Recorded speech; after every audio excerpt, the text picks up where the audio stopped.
നമസ്കാരം.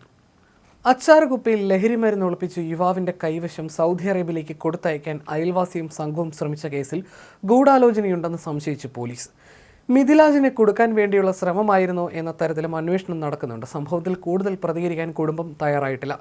ചക്കരയ്ക്കൽ ഇരുവേരി കണയന്നൂരിലെ മിഥിലാജിനൊപ്പം സൗദിയിൽ ജോലി ചെയ്യുന്ന നാട്ടുകാരൻ കൂടിയായ വഹീൻ എന്നയാൾക്ക് കൊടുക്കാൻ ഏൽപ്പിച്ച അച്ചാർ കുപ്പിയിലാണ് കഴിഞ്ഞ ദിവസം ലഹരിമരുന്ന് ഒളിപ്പിച്ച നിലയിൽ കണ്ടെത്തിയത്. കൃത്യമായ പദ്ധതിയോടെയാണ് ലഹരിമരുന്ന് അച്ചാറിന്റെ കുപ്പിയിലാക്കിയത്. കേരളത്തിൽ നിന്ന് പിടിച്ചാൽ കൊടുത്തയച്ചവരിലേക്ക് അന്വേഷണം വരുമെന്ന് പ്രതികൾക്ക് അറിയാമായിരുന്നു. അതുകൊണ്ടാകാം കുറഞ്ഞ അളവിൽ ലഹരി വസ്തു വെച്ചത്. കൂടുതൽ അളവിൽ വെച്ചാൽ കേരളത്തിൽ ജാമ്യം കിട്ടില്ലായിരുന്നു. Chakkarakkal കുളമ്പസാറിൽ KP Arshad, KK Sreelal, P Jisin എന്നിവരെയാണ് സംഭവവുമായി ബന്ധപ്പെട്ട് അറസ്റ്റ് ചെയ്തത്.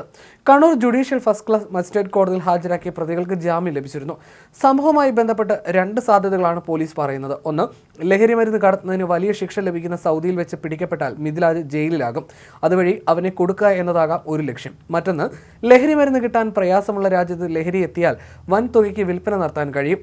ബുധനാഴ്ച രാത്രിയാണ് ജിസിൻ അച്ചാർ ഉൾപ്പെടെയുള്ള സാധനങ്ങൾ മിഥിലാജിന്റെ വീട്ടിൽ ഏൽപ്പിച്ചത്. സുഹൃത്ത് ശ്രീലാൽ ജിസിന്റെ കയ്യിൽ ഏൽപ്പിച്ച പാക്കറ്റ് കൊണ്ടുവരണമെന്ന് ആവശ്യപ്പെട്ട് വഹീൻ നിരന്തരം ഫോൺ വിളിച്ചതും അച്ചാർ കുപ്പിക്ക് സീൽ ഇല്ലാത്തതുമാണ് കുടുംബത്തിന് സംശയം തോന്നാൻ കാരണം. തുടർന്ന് അച്ചാർ മറ്റൊരു പാത്രത്തിലേക്ക് മാറ്റിയപ്പോൾ ചെറിയ പ്ലാസ്റ്റിക് കവറിലാക്കിയ ലഹരി വസ്തുക്കൾ കണ്ടെത്തി. സംശയം തോന്നിയ വീട്ടുകാർ പോലീസിൽ വിവരം അറിയിക്കുകയായിരുന്നു. പോലീസ് നടത്തിയ പരിശോധനയിൽ 3.40 gram hashish oil, 0.260 gram MDMA എന്നിവ കണ്ടെടുത്തു. മിഥിലാജിന്റെ ഭാര്യാപിതാവ് T അഹമ്മദിന് തോന്നിയ സംശയമാണ് ലഹരിമരുന്ന് കണ്ടെത്താൻ സഹായമായത്. വഹീമിന്റെ നിരന്തരമുള്ള ഫോൺ വിളിയിൽ സംശയം തോന്നിയപ്പോഴാണ് അഹമ്മദ് അച്ചാർ കുപ്പി തുറന്നു പരിശോധിക്കാൻ നിർദ്ദേശിച്ചത്. പാക്കറ്റിൽ കണ്ടെത്തിയ ലഹരിമരുന്ന് സൗദിയിൽ നിന്നാണ് പിടികൂടിയതെങ്കിൽ മകൻ ഒരുപക്ഷെ പുറംലോകം കാണില്ലായിരുന്നുവെന്നും അദ്ദേഹം പറഞ്ഞു.